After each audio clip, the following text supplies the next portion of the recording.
Bhagavate Vasudevaya. Om Namo Bhagavate Vasudevaya. Om Namo Bhagavate Vasudevaya. Om Namo Bhagavate Vasudevaya. All together, please.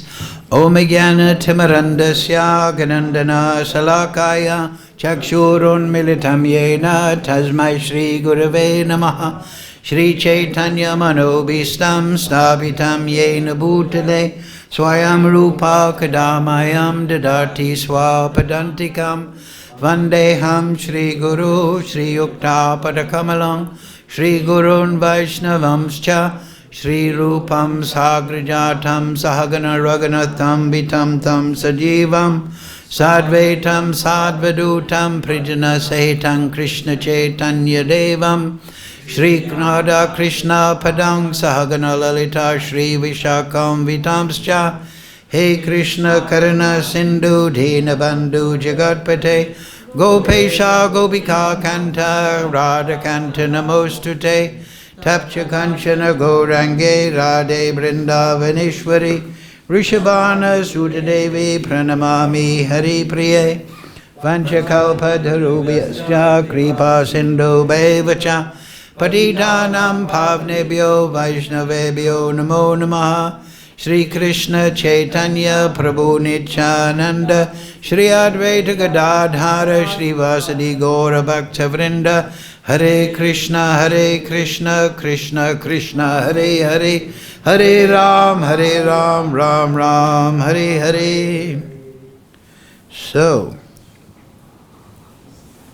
reading from the introduction to Bhagavad-Gita as it is, translation and commentary Srila Prabhupada. I believe it's chapter 22. Yeah, next one may raise the question in the middle, the lower third. Yes? Yes. And then it with Lavanga Mata asked me to finish where? On 2 pages dated. Huh? So we start with one may raise the question, right? Yeah. And then we finish without fail. Yeah. So, we'll do the same as last week. We'll read and maybe comment, or maybe just comment at the end, but we'll finish everything that she wants. So, I didn't get much time to read it actually. Okay. So, next one may raise the question of how one goes about approaching the abode of the Supreme Lord. Information of this is given in the 8th chapter. It is said there, Ante kale chamam eva smaran mukva kalevaram ya prayati sa madbhavam yati nasti atri samsayaha. And whoever at the end of his life quits his body remembering me alone, at once attains my nature. Of this there is no doubt. That's 8.5 of the Gita. One who thinks of Krishna at the time of his death goes to Krishna. One must remember the form of Krishna. If he quits his body thinking of this form, he surely approaches the spiritual kingdom. Madbhavam refers to the spiritual nature of the Supreme Being. The Supreme Being is Satchidananda Vigraha. That is, his form is eternal, full of knowledge and bliss.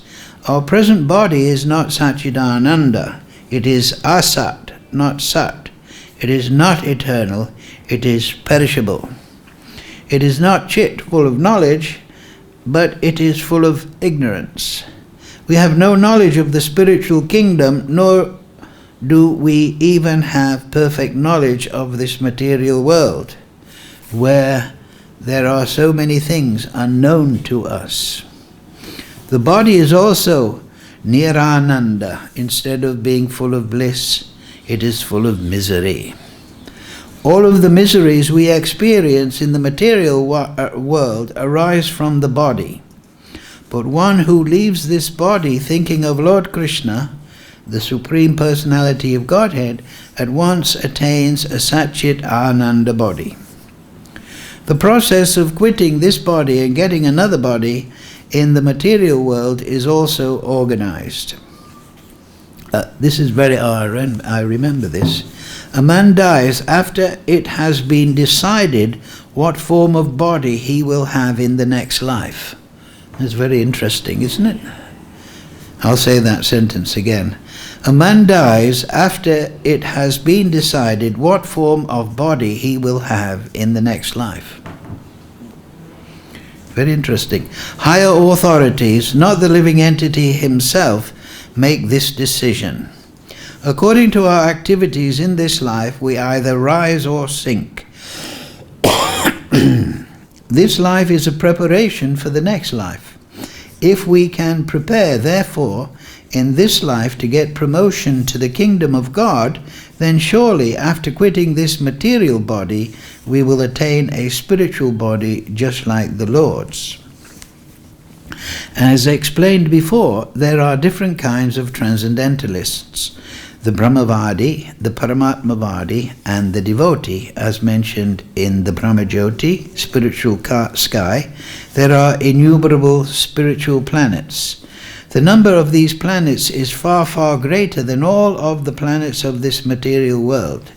This material world has been approximated as only 1/4 of the creation, ekam sena stito jagat.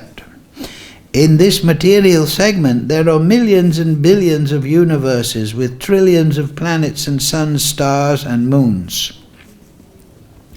But this whole material creation is only a fragment of the total creation. Most of the creation is in the spiritual sky. One who desires to merge into the existence of the Supreme Brahman is at once transferred to the Brahmajyoti of the Supreme Lord and thus attains the spiritual sky.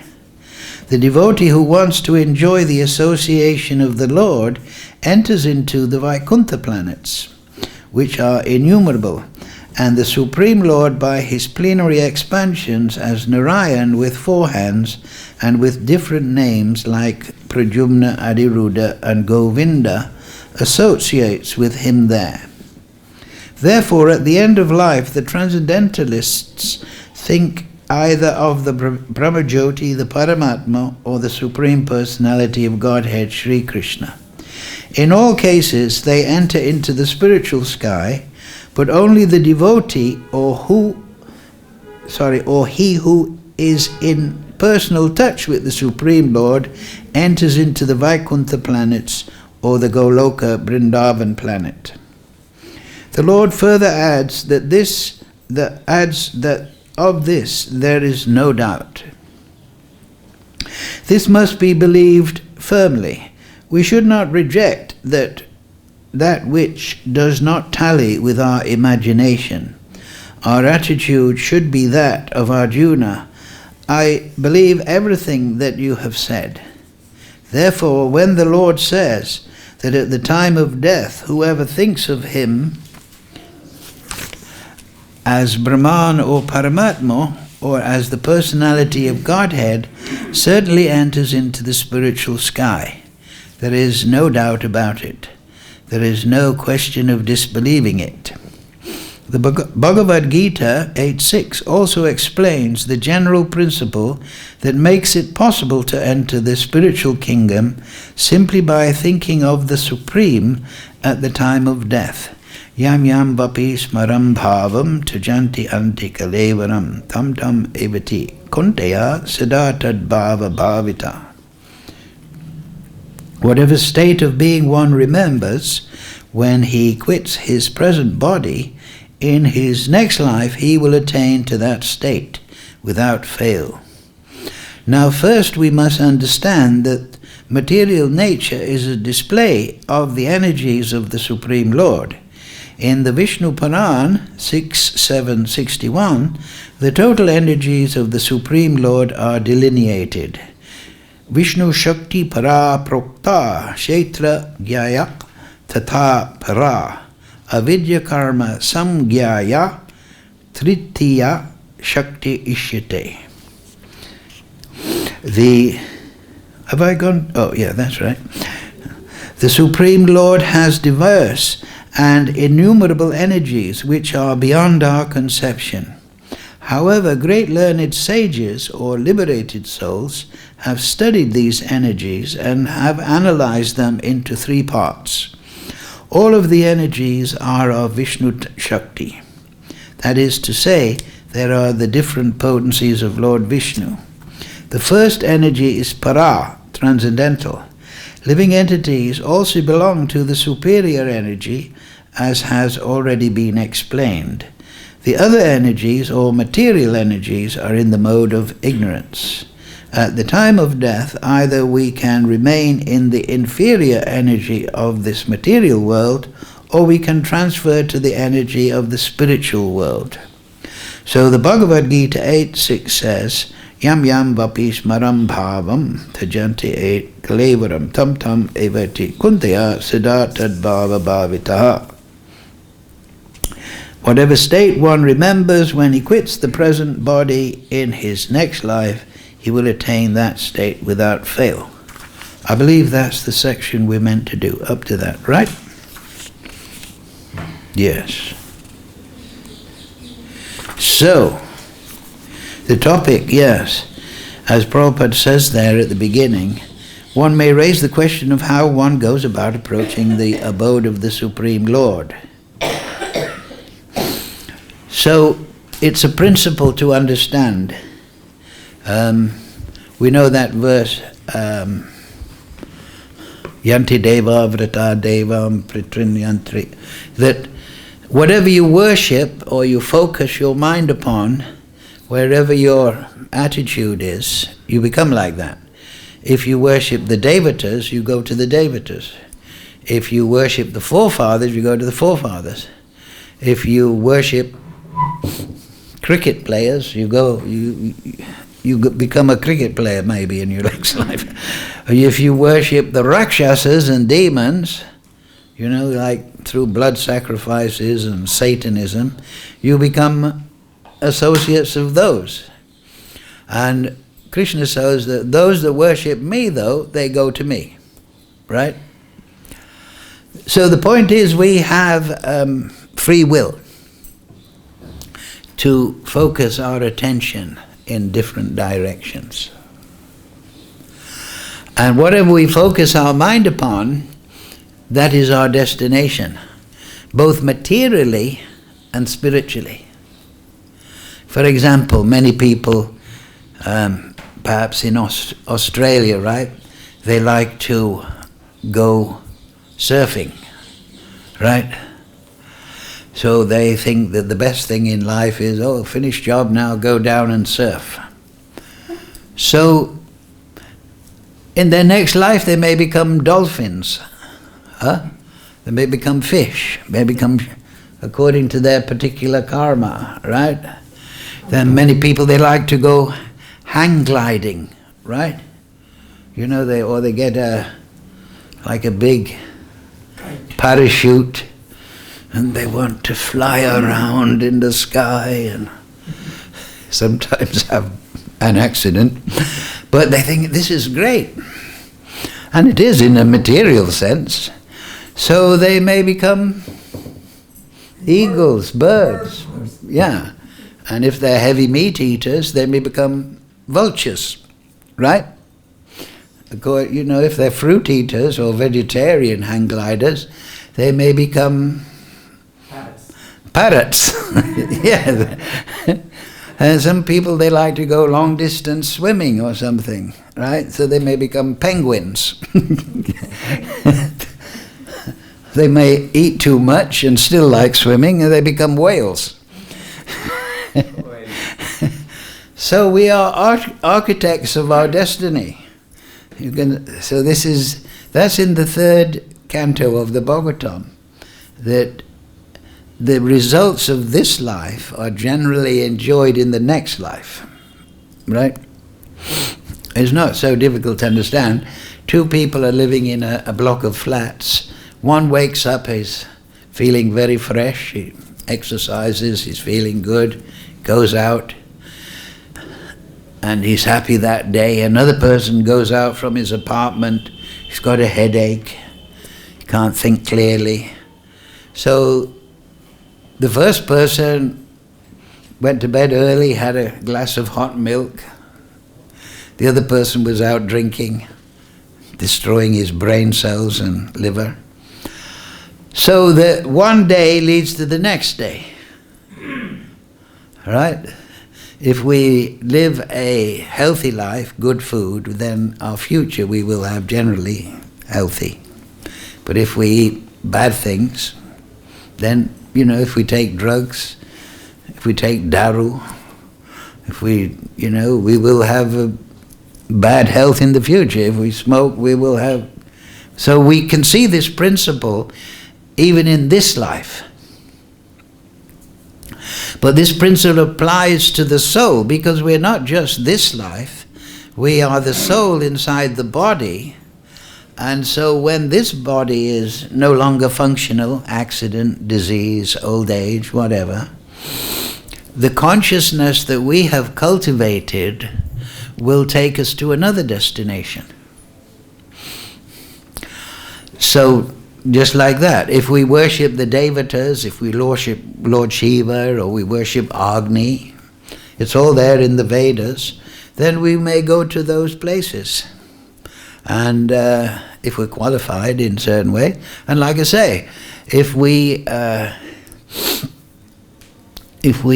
are mafia bosses and we're killing people and selling drugs and doing all sorts, then we will take birth in lower planetary systems. It's there in the Bhagavatam, 5th canto. Certain people are atheistic, but they give in charity. But other people are theistic and they give in charity. So the theistic people that give in charity, they go to the heavenly planets. They may go to the Nandan gardens of Indra. But those that are atheistic, they will take birth in the lower planetary systems. There are 7 below Bhumandala. That's in the Bhagavatam. They are 10,000 yojanas by 10,000 yojanas, and they're stacked within the Bhumandala system. The universe is like a coconut in one sense. There's water at the bottom, and Bhumandala is there, and then these lower planetary systems are there. So the greater expanse is up towards Brahmaloka. So the pious living entities, those that recognize a supreme person, but have performed materially beneficial activities, charity, giving blankets in the winter, feeding people, so on, they will get their material fruit. That is karma, karmis. They are performing yajna. In the 4th chapter, if you remember, Krishna gives a whole list, right? Those that perform the sacrifice of knowledge, those that perform the sacrifice of wealth, charity, those that perform the sacrifice, breathing exercises, so on and so forth. So Prabhupada here, he is giving instructions for those that don't want to get some benefit result in the material plane, but they want to come out of the material creation into the spiritual creation. So, Prabhupada gives a brief summary there. In the 2nd canto, 1st canto, there is description of the spiritual creation and the material creation. So, as we discussed last week, the creation is unlimited. There is no counterpoint that there's the spiritual creation and then there's nothingness. It is unlimited. There is only existence. and that existence is eternal. But the description there in the first canto is that in the Vaikuntha, which is the spiritual sky, translated as spiritual sky, this unlimited spiritual expanse. In one section, there is, just like we see in the sky, now it's a big cloudy sky in winter, but say on a summer's day, before the rainy season, a cloud may appear in the sky. So that is the pradhan. That is the pradhan. And the pradhan is and within that pradhan is Mahavishnu. He's expanded from Krishna. And within that pradhan, Mahavishnu is lying on the bed of Anantasesh with Rama Devi. And Rama Devi is the expansion of Radharani to serve. The Anantasesh is the expansion of Baladev. So he is in resting. He is in Yoga Nidra. So he is emanating the pradhan. And we've discussed this before, that this pradhan is a form of spiritual energy, but it is emanated by Mahavishnu, who is Krishna in another form, in his Yoga Nidra. So he is resting in this Leela, and when we rest, we become forgetful of ourselves, right? We've discussed this many times. We may think I'm a king, or I'm in the jungle, and I'm a tiger, or maybe, or one of these surfers. We may think I'm swimming in the ocean. I'm a dolphin, right? Some people like that, right? They get on their diving gear and they want to communicate with the dolphins or whales or something. So the pradhan it's explained in the Brahma Samhita. Also, this is one book you must study. And you know, generally we start at 29. Chintamani prakarasad musakalpa vriksha. That is Lord Brahma's realization of Goloka, Govindamadi Purisham, after his tapasya. But the front section, I always study. And in that front section, there is the full description of Golok, that it's like a lotus, and then there is Shvetadvip, and then there is the different lokas. There is that. So this pradhan emanated by Mahavishnu is explained in Brahma Samhita there.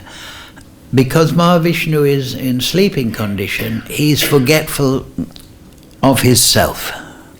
So it has, the Brahma Samhita explains the quality of tama. Tama means ignorance or forgetfulness. You remember reading this. So just like when we sleep, as above, below. You've heard that principle. You know, that which is in the source is in the creation, as above, below. So he is forgetful of it. This is his Leela, though. He's not taking Yoga Nidra because he's tired. He's not resting on the 8th day or something. This is his Leela.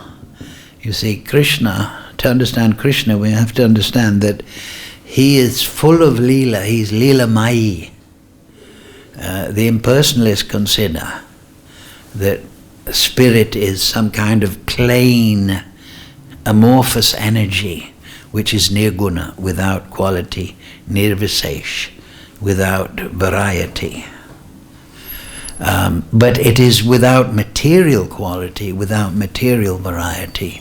And Krishna has expanded everything first into Radharani and then to Baladev and everything, and they are all expanding. And then the Jiva Shakti, Prabhupada explained the three basic divisions, that there are three basic divisions of the Krishna's expansion.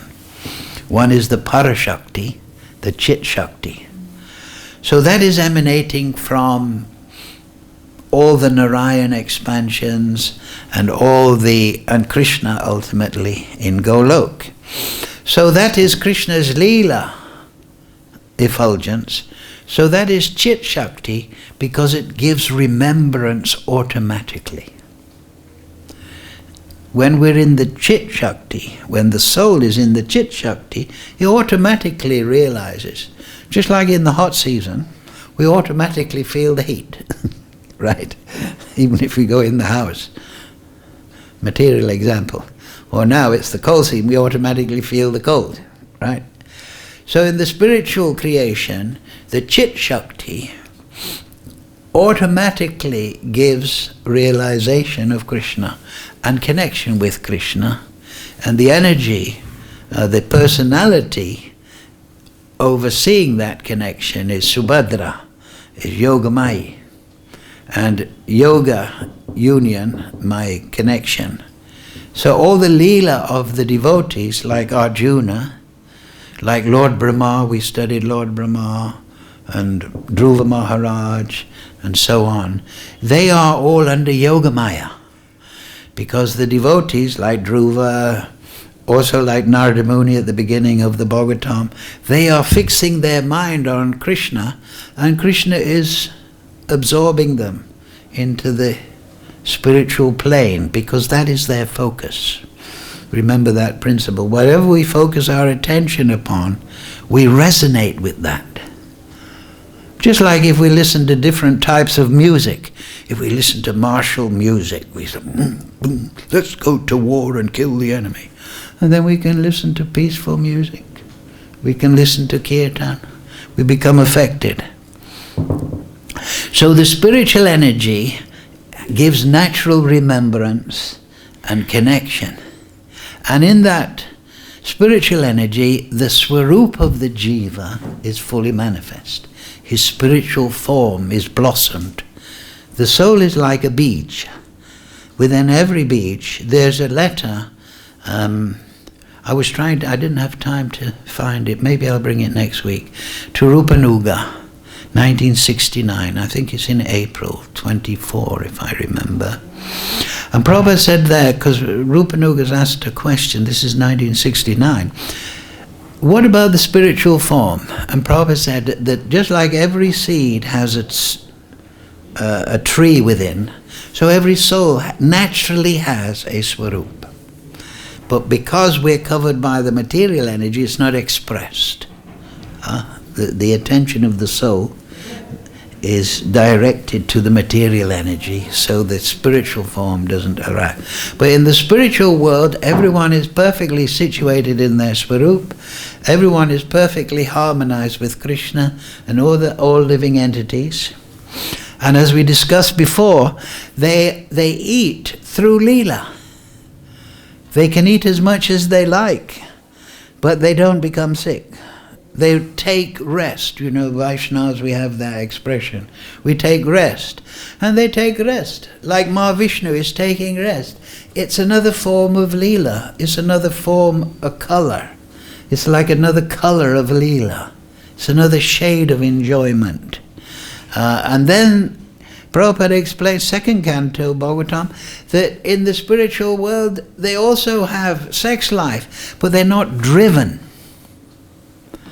They don't have to defend anything, but they may, like the cowherd boys and Krishna, they're having a wrestling match, but you know, they're competing, right? They're running through the forest, who's running the fast, but it is not driven by fearfulness or danger or selfishness. It is another form of Leela. They're eating beautiful mangoes, but not because they're hungry.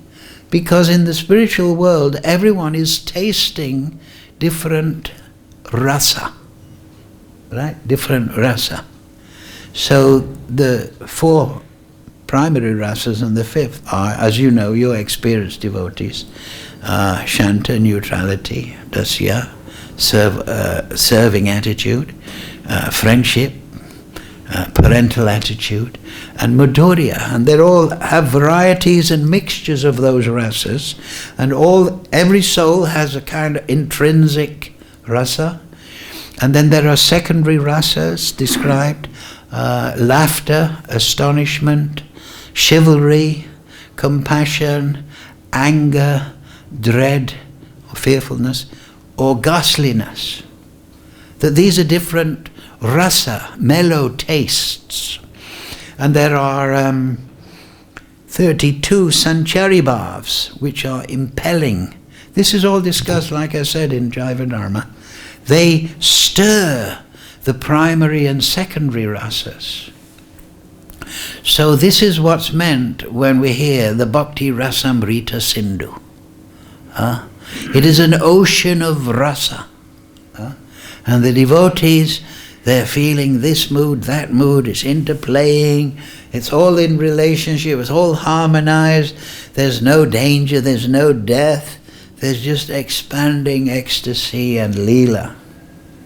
And on that basis we can understand the 10th canto, the Nitya Lila that's presented now. There's Naimitika Lila presented also in the 10th canto, and that is occasional.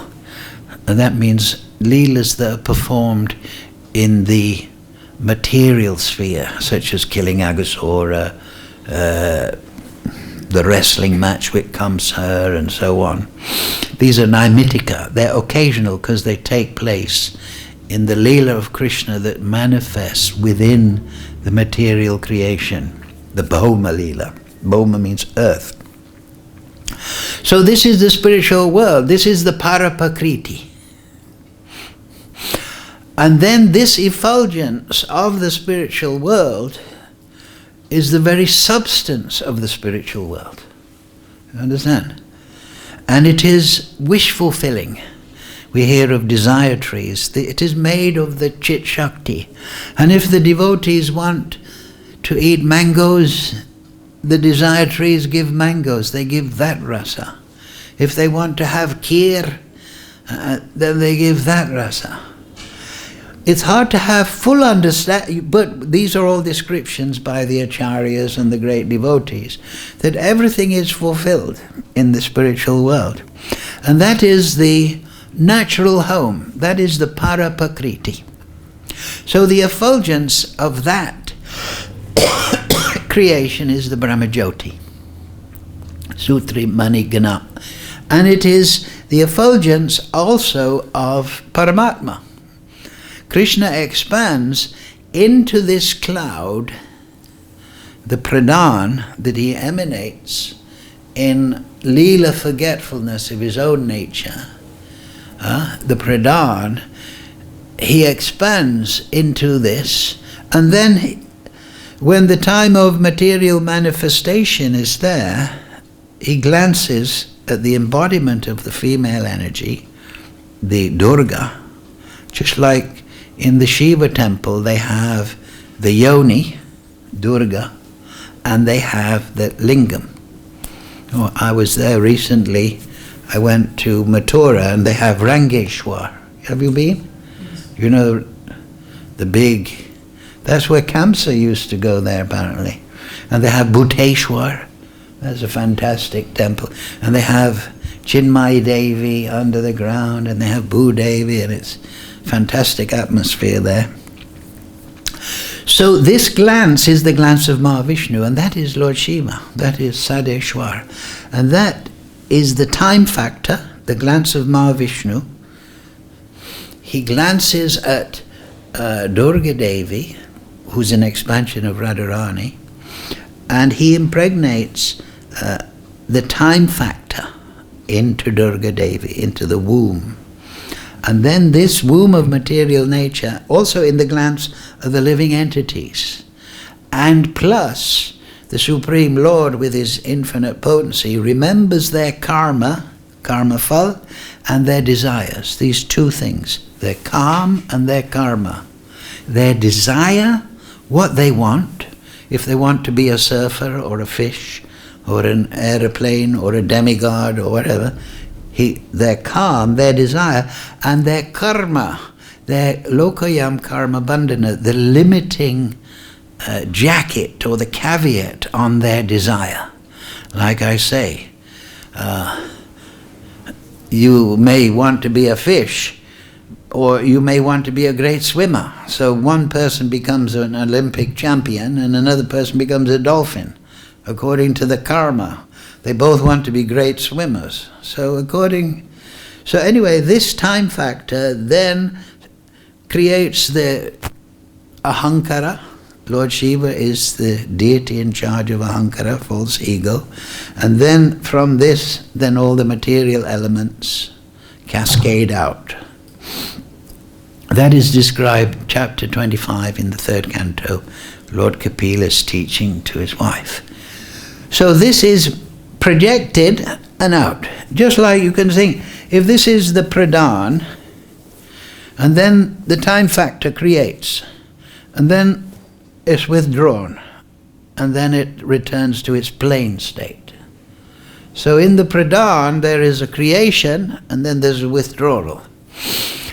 And Mahavishnu is emanating the living entities into the Dharma, and he is emanating from his body the seed form of the universes, that under the direction of Paramatma and himself will impregnate all the living entities into billions of universes. And it explained that just like frog spawn, if you know the eggs of a frog in a river, they kind of clump together. The universes are like that within the pradhan, and each one has is Brahma. You can think of a universe as the body of Lord Brahma, and Lord Brahma is the intelligence of that universe. Just like we have intelligence, as above, below. We have intelligence, and with our intelligence, our body is governed under the supervision of Krishna. So this whole billions of universe, and they clump together like frog spawn. And they have different sizes.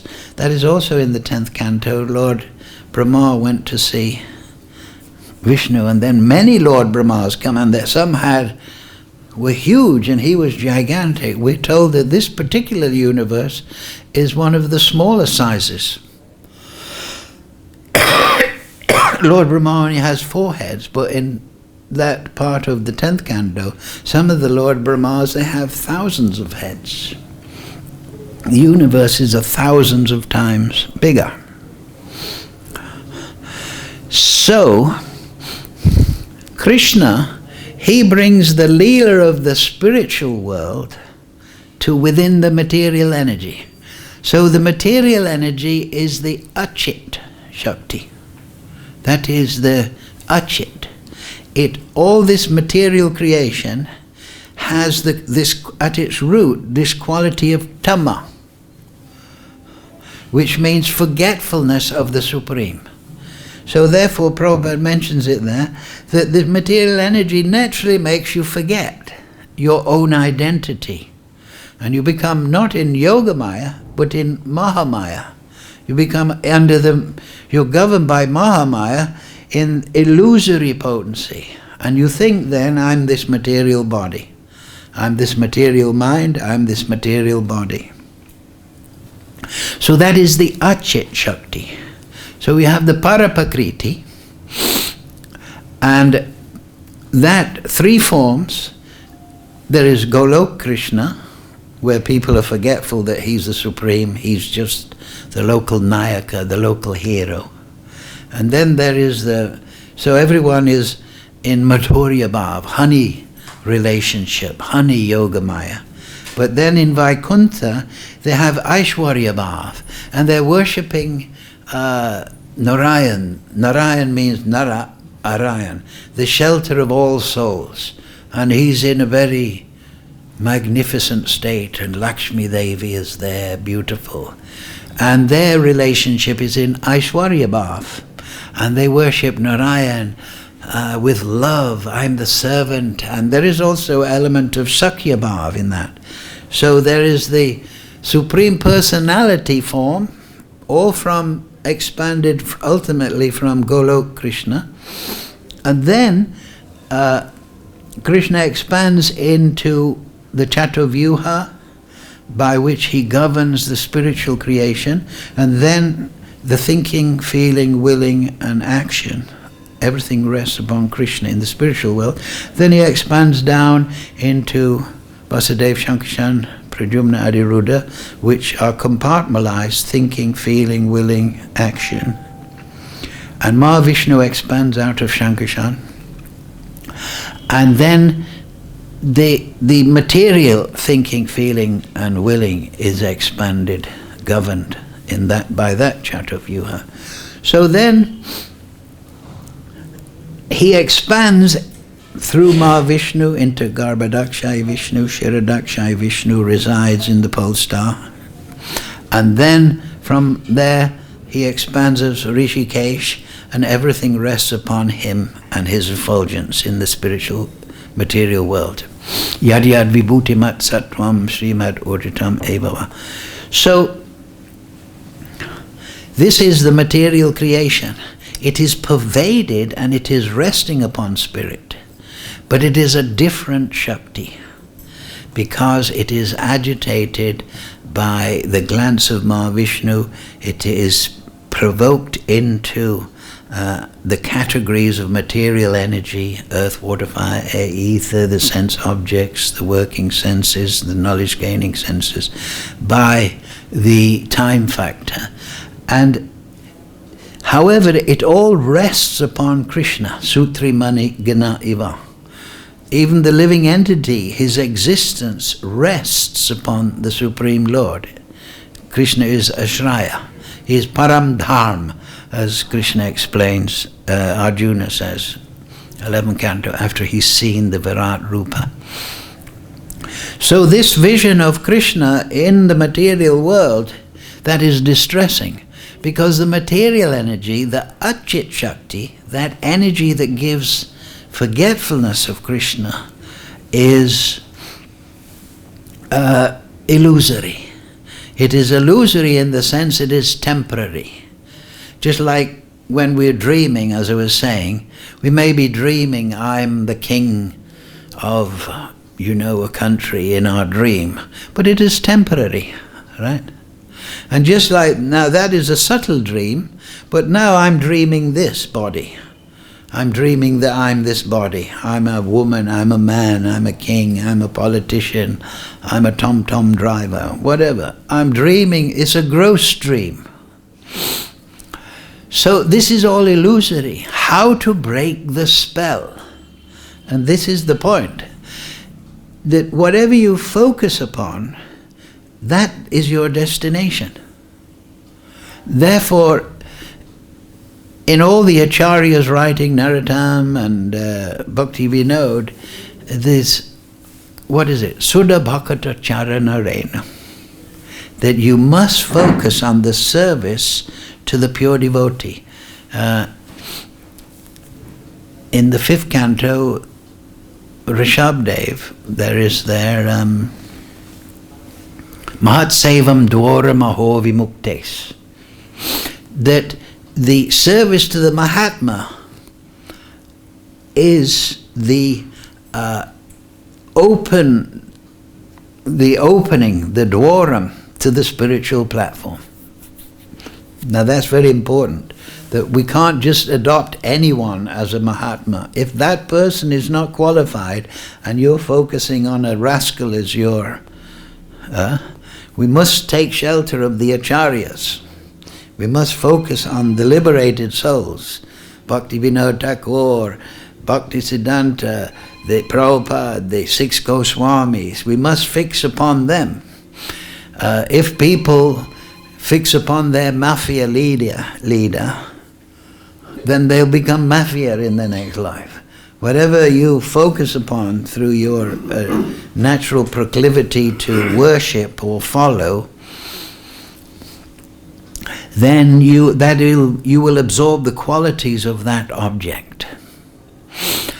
So, this yam yam vapi smaram bhavam tajante ante kalevaram. So this, I remember one, it's in a Bhakti-Yoga many years ago, I remember it was very striking. This person said, yes, I practice meditation. And then Prabhupada said, what do you meditate upon? He said, I meditate upon nothing.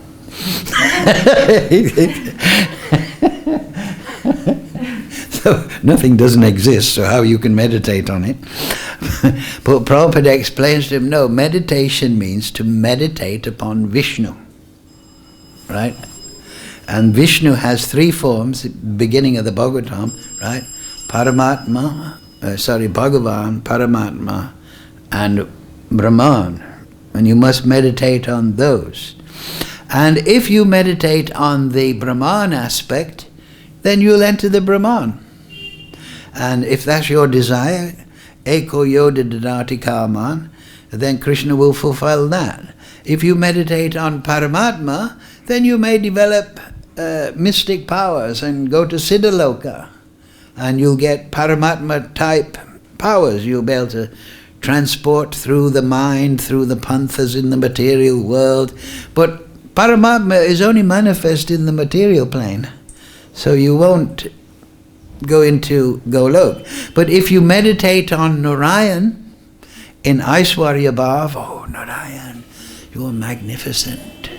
You are the supremely power. You are the shelter. You will go to there. But if you meditate upon Krishna, you will go to Golok. So how is this done? That is through the sadhana given by the acharyas. Navavidha bhakti, that is Jaiva Dharma. Varnashram is external, it is how to regulate rules and regulations in the material world so that you don't become impious. But within that we should practice Jaiva Dharma, which is Shravanam, Kirtanam, Vishnu, Smaranam, Padasevanam, Archanam, Vandanam, Dasyam, Sakyamatma Nivedanam. You all know this, you're all experienced devotees. So we must first, the most important is Shravanam. You must get the right picture of the creation, and you must be instructed, wow, yeah, if I meditate upon the cricket scores, then I may take birth in Sri Lanka or Bombay. If that's my attachment, I go to that place.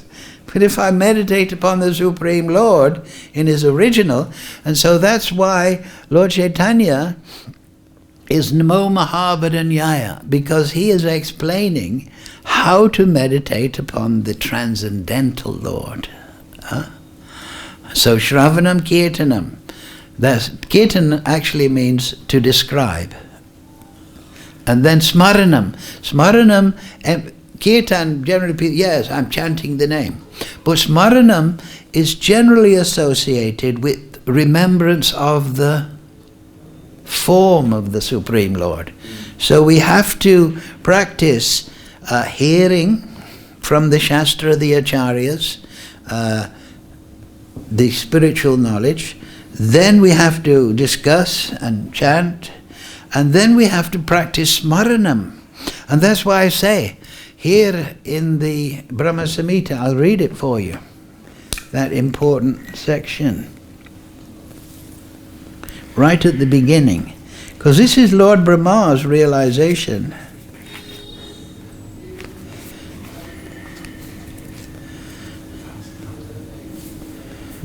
Yes.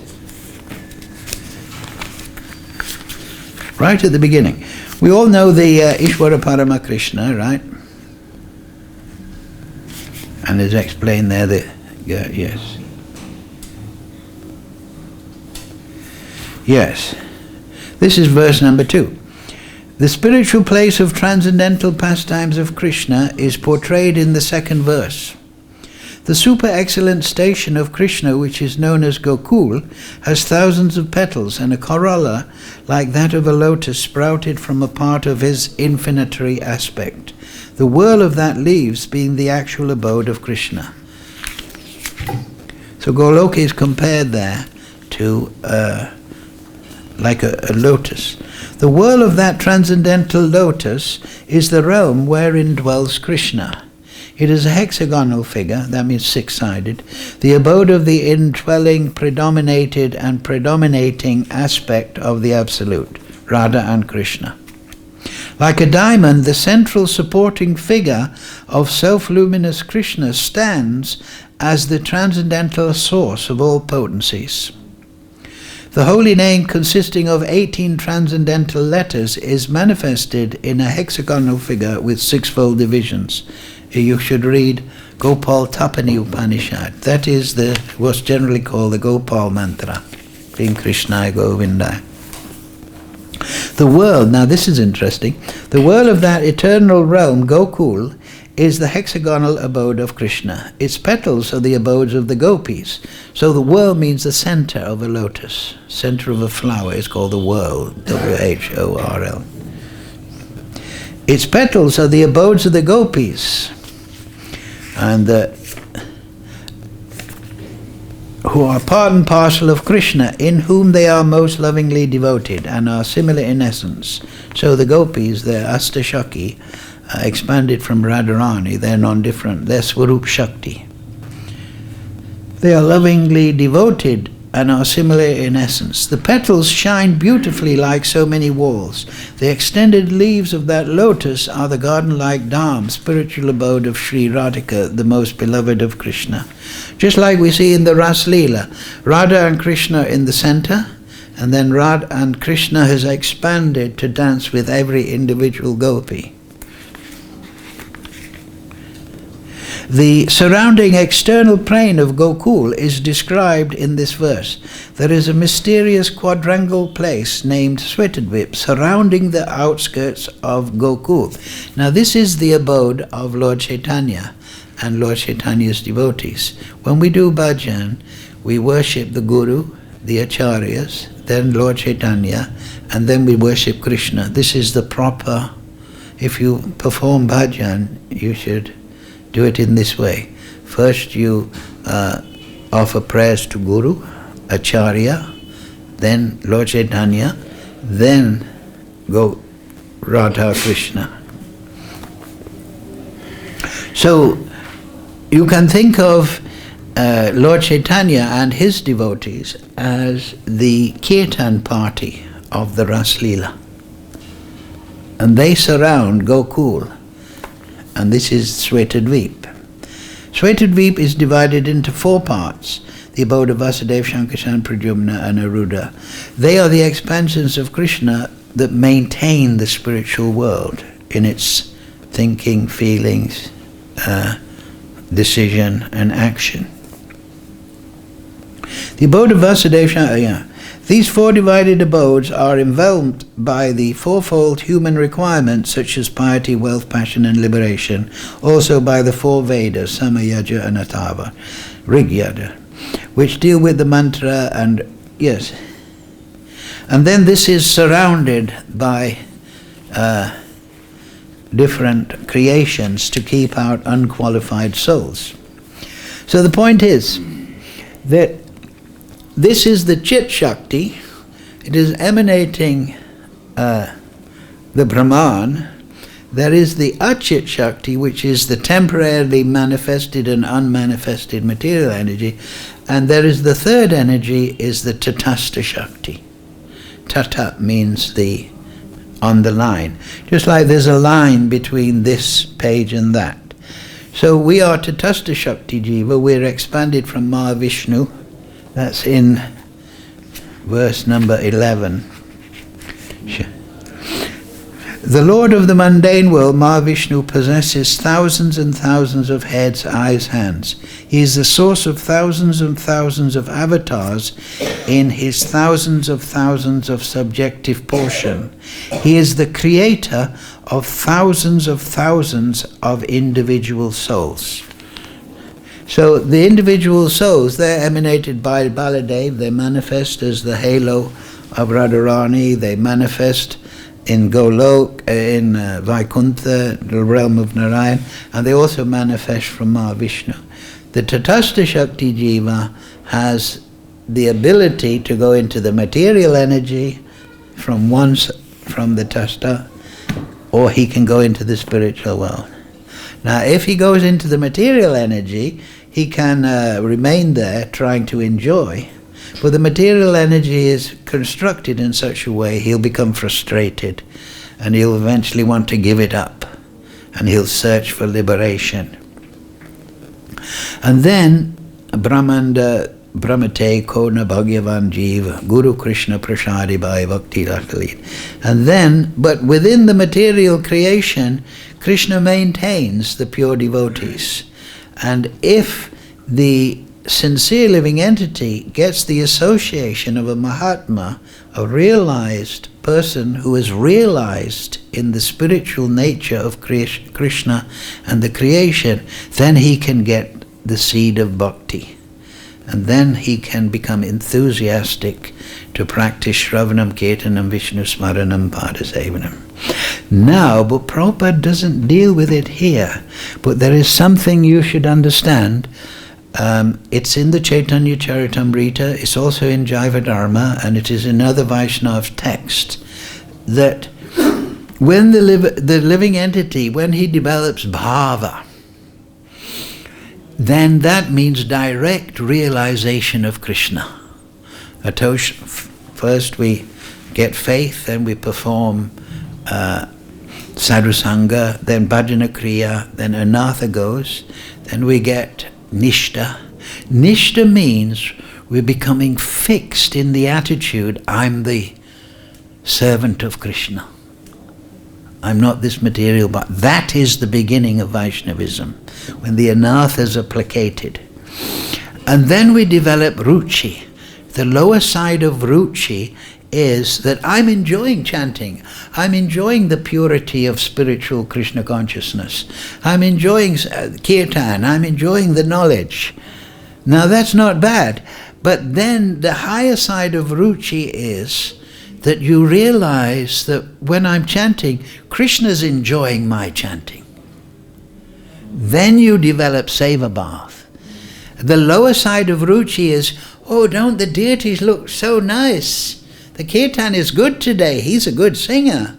I'm enjoying the kirtan. But then the higher side of ruchi is that you realize Krishna is taking darshan of me when I'm in the temple. And then you realize Krishna's there and he's trying to say to me, hello, I see you, you see me, but don't you see that I see you? Do you understand? This is the higher side of ruchi. So when the devotee comes to this higher side of ruchi, then he becomes ashakti.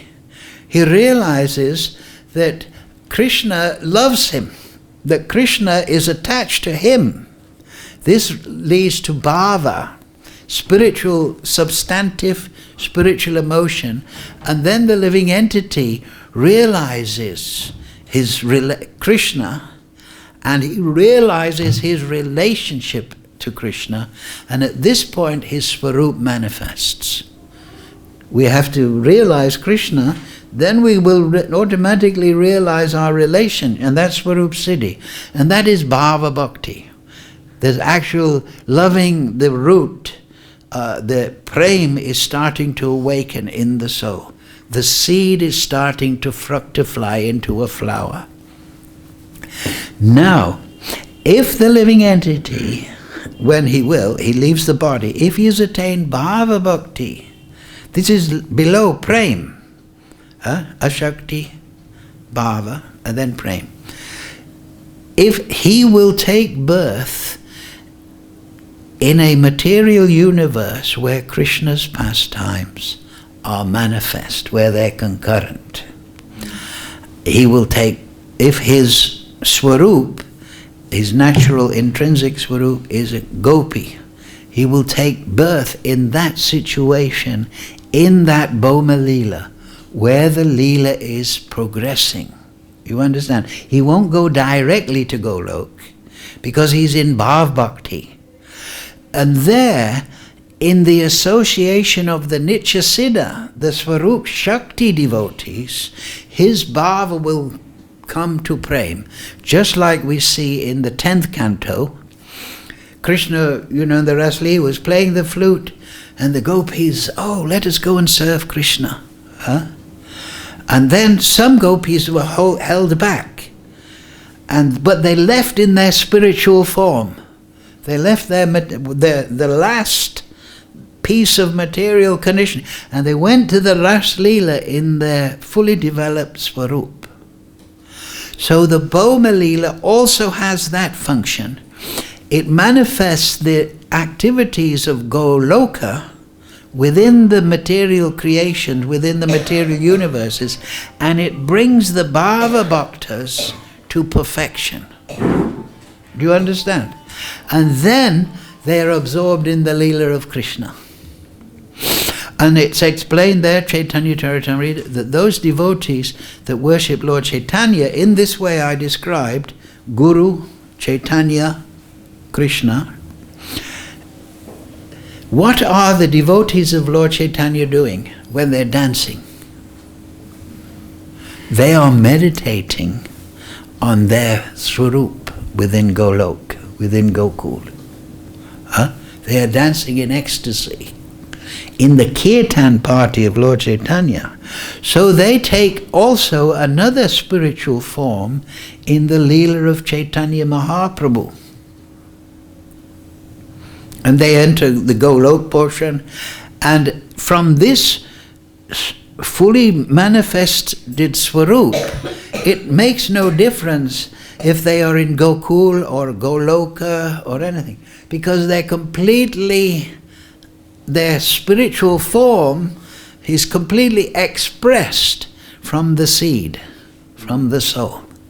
So they cannot fall down, because they are in Prem Bhav, and they take one Prem Bhav form in the Chaitanya Leela, and they take one Prem Bhav form in the Krishna Leela, and then they reside in that way evermore. And just like Krishna, what does he say? Naitimam eti sarjana. Those that have realized me, my Leela and activities, they never take birth again. So we see that in the great devotees, six Goswamis, Bhaktivinoda Thakur, Srila, all these great Madhavendra Puris. They illustrate sadhana for us, but we can understand that these are special Nitya Siddhas that are coming, that are releasing teachings for us to follow. So that is the way. Though Prabhupada doesn't mention it here, it's in the purports of the Caitanya Charitamrita, it's in Jaiva Dharma and different texts referred in the Bhakti Sandarbhas, that the soul who has reached Bhava Bhakti, he will go to where the Leela of Krishna is manifest, the Leela of Lord Chaitanya is manifest, and in that situation, under the tutelage, association of the Mahabhagavats, the Ragatmika devotees. Ragatma means the leaders of a particular raga, a particular attachment. Mother Yashoda is Ragatmika, she is Swarup Shakti. Radharani is Ragatmika, she is the leader of Madhurya Bhav. And Baladev is in friendship. But also Baladev has an element of parental attitude also, because he's the elder brother of Krishna. So they are Ragatmika, they're the leaders of particular rasas. So the devotee, just like I said at the beginning, if we meditate upon aspects of the material creation, we will go in that direction. So it's also in Ishupadishad, Sambhutim Vinasham Cha, that a devotee should become liberated by understanding this material world as a temporary manifestation full of illusion. But he should also become acquainted with the spiritual world. Rasa Tattva. Sambandha Tattva, yes, know all about this material energy, but don't stop there. You have to, on that liberated platform, then start to realize the real Leela of Krishna. And then by meditating on that in your bhajan chanting and visual smaranam, the Leela of Krishna, then you will go there. Understand? And under supervision of Krishna, you will go to that situation for your further development. So this is what's meant by yam yam vapi smaram bhavam. You will follow your mood. You follow that mood. You follow your attachment. Therefore, in sadhana bhakti, we must regularly, especially you're all experienced devotees, not just study, I mean it's good, the Bhagavad-Gita, but then above that there's the Uddhava-Gita, 29th chapter of Bhagavatam, where Krishna instructs Uddhava how to become Paramahamsa. It's called the Paramahamsa Samhita. The practices of somebody who wants... You see, Arjuna, he's told, you do your duty and fight, but do it in a surrendered manner. But then Uddhava is told the directions how to develop your swarup. So it's very important, the 29th chapter, 11th canto, Uddhava Gita. And then on that basis, we can study the Rasa Tattva. The Leela presented in the Satsandabhas, Gopal Champu, the Govinda Leela Amrita, the Krishna Bhavana Amrita, the Leela of Krishna.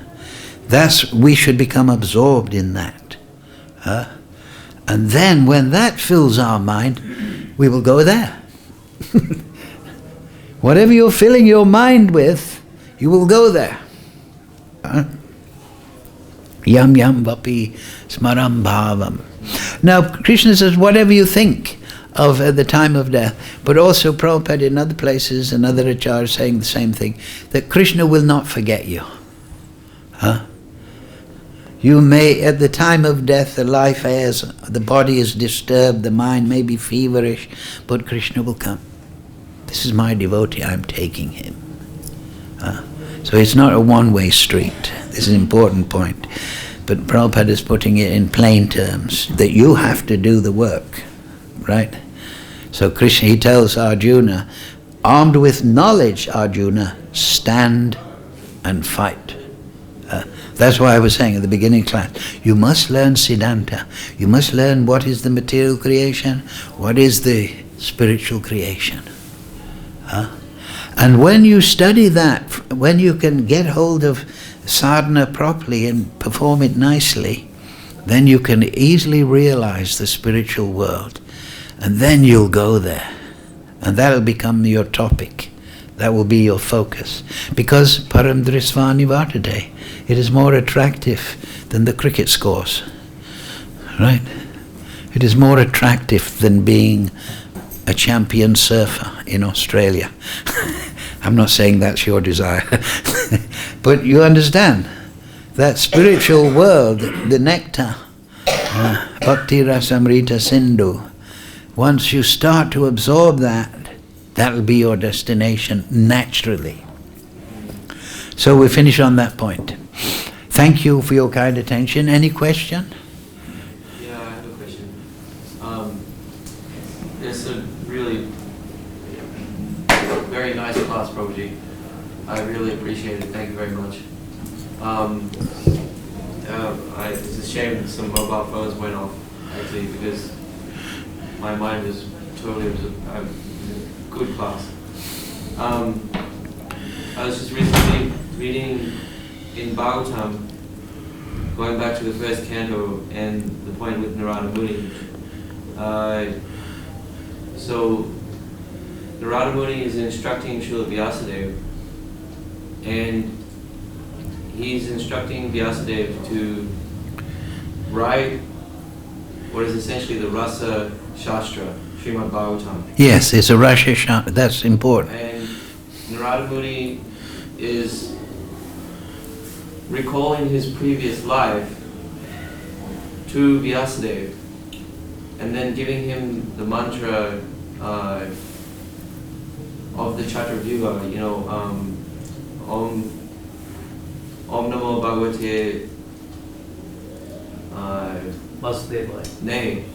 No, that's too. Yam Vasudevaya Dhimahi Pradyumnaya Aniruddhaya Nama Sankarshanaya Cha. Yeah. Narada Muni gives this mantra to Vyasadeva after recalling his previous life. And like this comes after the description of the first Purusha incarnation of the creation. And in that, so I was thinking this is really interesting, and I was thinking like, who is this Narada Muni that's coming to Vyasadeva? This is not an ordinary, so Narada Muni, he's liberated, and Narada Muni is Vyasadeva's guru, and Vyasadeva is a Shakti-Vesh avatar. He's Vishnu, essentially, Narayan, non-different, writing Bhagavad-Gita. He's Shakti-Vesh. But Narada Muni is recalling his own previous life, as the guru of Vyasadeva. And in the previous chapter just before that, Narada Muni is he takes instruction from the Bhakti-Vedantas. He's one of the Purusha avatars. He's listed as one of the Purusha avatars. Who? Narada Muni. Are you in the sure? first canto of Bhagavatam. Are you sure? Go back from creation. In He's the not chapter. Purusha avatar. No, there's. He's one of the sons of Lord Brahma. Yeah. So then I was thinking, it's like, how does this make sense?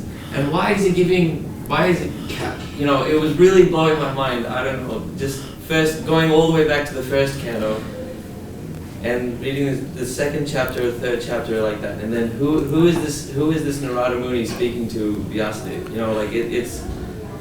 I don't. Does that make sense? It's like a different. Because you're talking about, you understand your whole class was talking about your spiritual form. So that's a totally different Narada Muni. He's recalling his previous life, but that's a totally different Narada Muni. Speaking to Vyasadeva. I don't know if that makes sense. How does that make sense? What exact? Can you put it into one sentence? I can't understand it. Like that first. Narada Muni is also an incarnation of the Lord. Narada Muni he's recalling his previous life. Yeah, how But he at the same time he's acting as the guru of Vyasadeva, right? The Rasa Shastra. Yeah.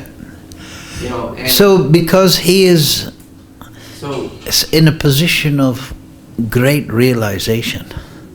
So it's in the first canto, I believe, the Bhagavatam, Narada Muni, he was the son of a lady, and the Bhakti-Vedantas, they stayed and instructed him during the Chaturmas. Yeah. And then they left and they taught him how to do meditation upon Vishnu, right? And then his mother passed on. Yeah. And then it's explained in the Bhagavatam, it says in succinct way, he went to the north and he would practice meditation every morning and evening upon the form of Vishnu, taught to him by the Bhakti-Vedantas. And then Vishnu appeared personally. Instead of the Manasik deity, the deity created with the mind, he saw Vishnu came and personally revealed himself. Right. And this completely, and then he disappeared and he said to Narada Muni, I've appeared in this way to enthuse you in your sadhana. Those that are not completely purified, they cannot see me continually.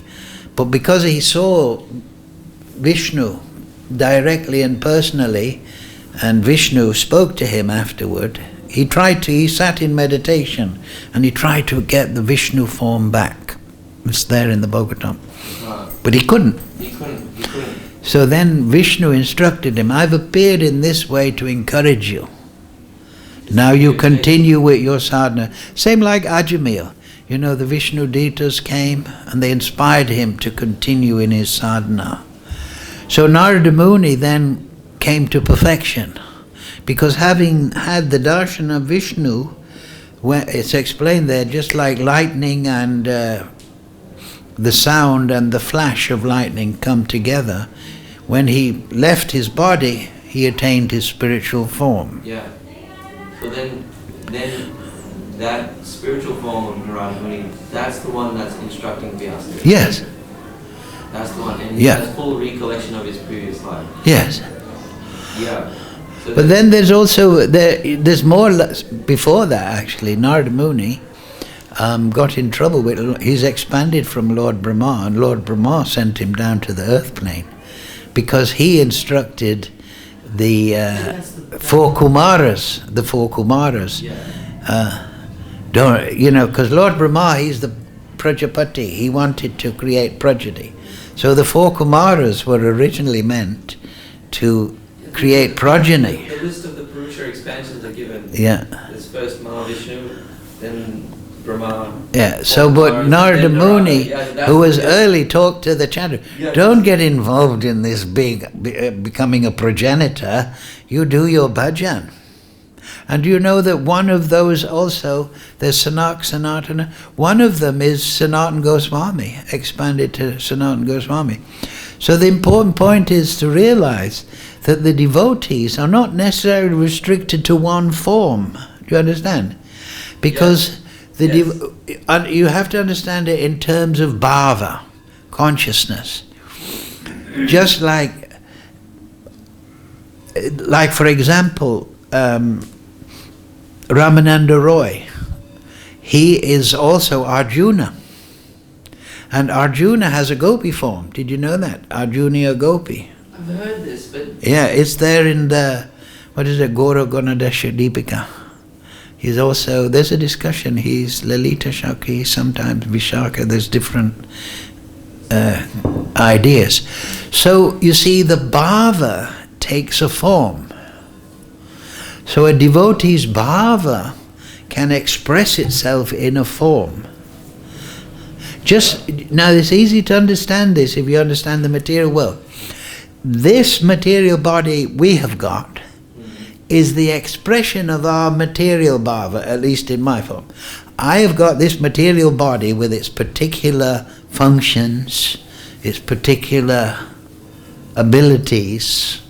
You know, I like to play music, I like to read books. That's my expression of my consciousness. You understand? But it is expressed in gross energy. Right? So now, because I'm in the conditioned state, I've got one body.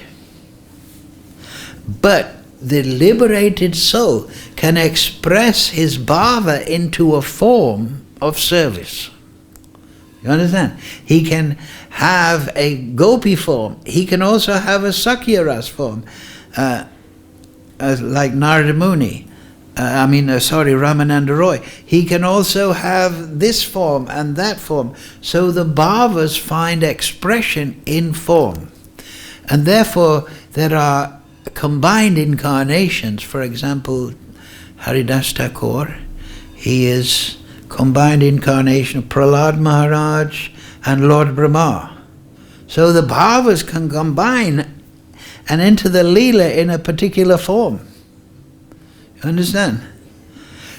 So this is amazing information, but if we understand it on the basis of bhava taking form, because when we go to spiritual world, we are the spirit soul at root. We are that bij, individual soul eternally, jiva bhuta sanatana. But our different moods can be expressed as different forms in different leelas. Do you understand? Now we're very restricted in this material body. But even you can understand it just like we're talking about when we are sleeping. We express our thought, or consciousness becomes expressed. I'm being chased by a tiger. And we have a form in the jungle and the tiger is chasing us. So our consciousness has expressed a certain form into the subtle material energy, temporarily. Huh? And there's a material expression. Right? Into the material. And then the next night we might, dream of my wife. Why did I ever leave her and join the temple and chant Hare Krishna? So,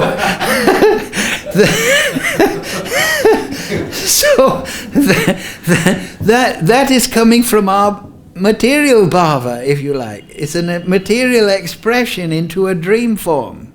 You understand? Huh? Yeah, unfortunately I do understand. So the soul is in essence a being, eternally, individual, but the consciousness is expressing different moods. And even in the spiritual energy, we are absorbing, material energy, we're absorbing a gross form, and now I'm fixed in this one, right? But we're also expressing in the subtle form, in the dream state, swapna it's called, right? And we're expressing, like I say, that. Oh, I dreamt about my dad last night. Like this kind of thing. So that's coming from our soul, ultimately. You see? So the soul in the unrestricted world, that's why we should study Rasa Tattva and the spiritual world, and it increases our understanding. We become self-realized. And then we can understand this. Yes, the spirit soul is expressing different forms in Krishna Lila. Sometimes in Caitanya Lila, sometimes in Krishna Lila, sometimes as Sakura, sometimes in this. You understand? But the soul is still the same person. So all these forms are being expressed by the mood, the bhava. And in this material consciousness, we're very much restricted. We're not a fully blossomed flower. We are like a seed that is just beginning to sprout. But devotees like, say, Bhakti-Vinod Thakur, he wrote incredible books, one after the other, hundreds of books. And Sharanagati, his songs, and Narottam Das Thakur, they're doing it like this. They're not thinking, what should I do next? What rhymes with that? Yeah, it's just flowing out, just like Prabhupada. How could he write 100 books? Just recite them every morning. It's because it's flowing out from a developed soul. Like Prabhupada, and therefore that example is given by Rupa Goswami, right? That the soul sprouts, then it grows, it goes through the material energy, then it flowers at the lotus feet of Krishna, and then the fruit appears. So, and Prabhupada expresses sometimes the soul is 5%, 6%. This is figurative, so we start to understand. So there's different souls at different levels of development. So on these empowered acharyas that are, realized in Krishna Prem, like Madhavendra Puri, right? Madhavendra Puri, it's there in the Chaitanya Charitamrita.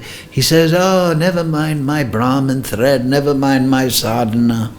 I'm just in Vrindavan now, and I can only sit and think of the Supreme Lord.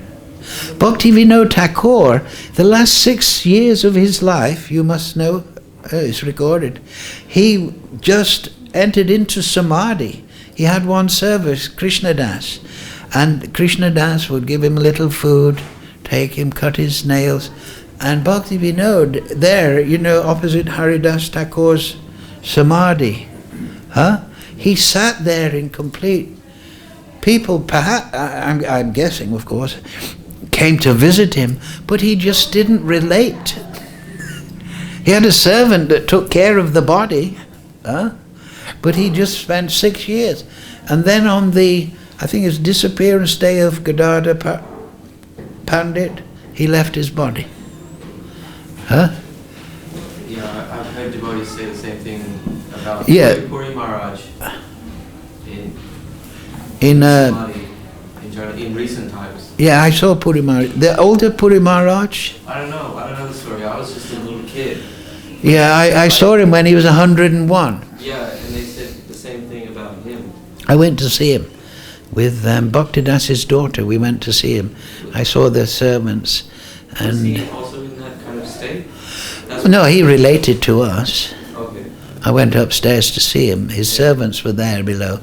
I said, "Can I see Puri Maharaj?" He said, "Yes, but only stay a few minutes." So I went there. And when you go to see a saintly person, you should ask their benediction. So I said, "Puri Maharaj, this is my godbrother's daughter and me.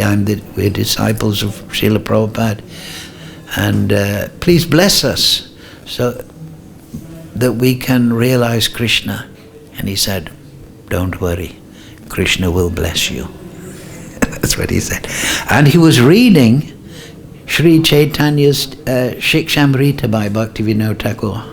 He was about 101 at that time. It was on the Chakratirtha Road in Puri. That was about 20 years ago. He said, "Don't worry, Krishna will bless you." So, "Okay, Maharaj, we won't take up more of your time." We left. One time, you know Devavraha Baba? You heard about him? He was on that platform. Yeah, he would have a platform of Jamuna-san by the Jamuna. I went there with 3 or 4. One of them was Purnachan. We went there, and he was there. He was on the platform, and he came and he popped his head over the there's like a container for the sand, 6 inches of wood around. It was about 10 foot up in the 8 foot. And I said to him, he was completely blissed out. It's about 250 years old, they say, or something amazing. So I said to him, "Maharaj, what is the best thing in life?" He said, "Always remember Bhagavan." That's what he said. So when you see these great personalities, you just ask them simple thing and ask their blessing. There's no need for discussion. Just take their blessing. Mahat sevam boram, you see. So these personalities, we can have some understanding, but their consciousness, because we are in this material body and we're restricted, like Prabhupada explained, it is Achit, Asat, Niranand. So we are under the time factor. So we look for chronology and these things, but actually the spiritual world, if you're in the spiritual world, you may, I'm not saying, but I sometimes think that you may incarnate into the future that hasn't happened yet. Yeah. Do you understand? Yeah. Have you ever thought like that? I was discussing with a devotee years ago. If you're on the liberated platform, why can't you incarnate into the time that has not occurred in the material world? Or maybe you can incarnate into the past and create, interact in the past, because you're above the material energy, which is linear in experience. But we were just discussing like that. So the spiritual world is an unrestricted realm. Like I explained in one class, I think a few years ago, that the living entity in his realized liberated state is practically equivalent to the Supreme Lord. And that's why he's able to relate to Krishna. Huh? You understand? He's so empowered. He is a tiny spirit soul, but he's an empowered soul. Just like Veda Vyas. The Mahabharata, right? It's 100,000 verses of Sanskrit. And he just recited it. And the Rig Veda and all the Puranas and all that, and Veda Vyas just recited it all. And it was recorded for Kali Yuga. Before that it was just oral tradition. So how can somebody speak the Mahabharata just off the top of the tongue. You know, it's incredible, right? That's why in the West they're all hung up about their tribal literatures, man-made scriptures. And you know, I studied Shakespeare, and you know, my brother studied philosophy, I studied English. But when you come to the Vedas, there's absolutely no comparison. The material, you know, it's just all speculation. You know, maybe this, maybe that. Oh yeah, maybe this. Libraries full of speculation. And everyone is, well, I think maybe this, maybe that. Oh yes, I think this. Oh no, I think that. Oh yeah, no, he says this. Oh, you say that. No, but he says that. The Vedas. Huh? How is it possible to speak the Vedas? So in the West, the rascals, they just dismiss everything. Huh? Oh, it's all mythology. Because they just can't deal with it. Huh? If they were to accept the Vedas, the nature of the Vedas, the Rig, the Puranas, the Mahabharata, the Gita, they'd have to throw everything out of the library. Right? So everything east of Baghdad, Babylon, doesn't exist. They hardly discuss it. Right? For example, but it is discussed in some circles. For example, you know this animal and human sacrifice that came into the Middle East? That was being practiced by Kali worshippers in South India. And the local Maharajas were so disgusted at the human and animal sacrifice that they drove those deviants out into the Middle East, and it became Molech worship, Satanism, you know, the root of Judaism, animal and human sacrifice. It was created, the root is Kali worship, just like in the Bhagavatam. You know, they wanted to sacrifice Jad Bharat to Kali, and then they were drinking the blood, the associates of. So this is rooted in a misinterpretation of the Vedas. And it was driven into the Levant, the Middle East area, and it became Molech worship, and it was Babylonian. And so now the whole West, the top of the West, it is animal and human sacrifice. And therefore Prabhupada said the world is run by man-eating Rakshasas. That is the top of it. That is behind the politicians, above the money power. It is demoniac worship, and that's what's coming out now into the public eye.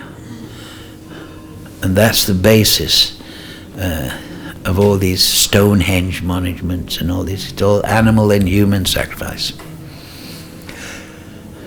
What's that? Oh, you want to give me? Thank you. Oh. Undo typing. Yeah, what's this? I need, what's that?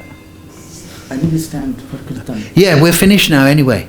Yeah, sorry, we went on a bit long. We're having very good discussion.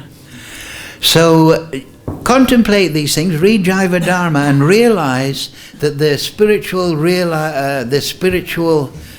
platform is the unrestricted platform, and the bhavas of the developed soul, they manifest as forms within different lila. Okay, so thank you all. Sadhu Sangha, it's not my class, it's your class, your association, your inspiration. Huh? Thank you all very much. Srila Prabhupada, Bhagavad-Gita, Sadhu Sangha, Vrindavan, Dham Ki.